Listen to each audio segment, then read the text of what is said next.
स्वागत है एक बार फिर से मेरे चैनल खूनी हिस्ट्री के नए एपिसोड में।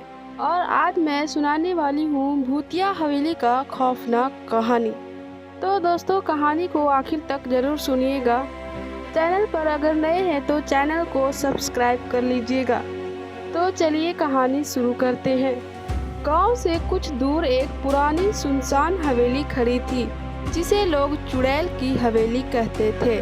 कहते हैं कि सालों पहले वहां एक नवविवाहित जोड़ा रहने आया था, लेकिन एक रात दुल्हन की चीखों से पूरा गांव गूंज उठा।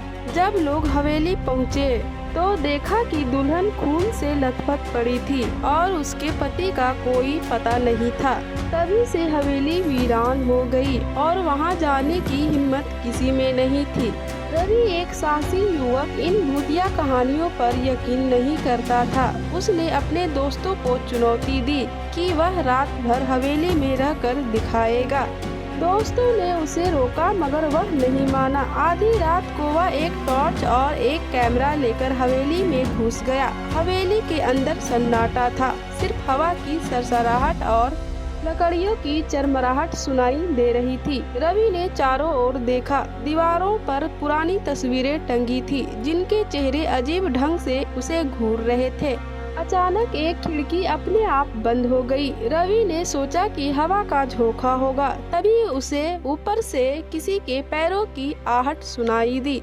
वह सीढ़ियों की तरफ बढ़ा और देखा कि एक सफेद साड़ी में कोई औरत खड़ी थी, जिसके लंबे बाल उसके चेहरे को ढके हुए थे।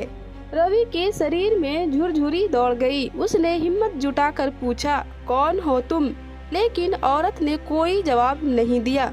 अचानक उसने अपना चेहरा ऊपर किया और रवि का खून जम गया। उसकी आंखें कोयले की तरह काली थी और चेहरा जला हुआ था। उसने चीखते हुए रवि की ओर हाथ बढ़ाया। रवि घबराकर भागने लगा, लेकिन दरवाजे अपने आप बंद हो गए। तभी एक खौफनाक आवाज गूंजी, तू कभी जिंदा नहीं लौटेगा। रवि को महसूस हुआ कि उसकी सांस रुक रही है। उसके दोस्त बाहर खड़े थे।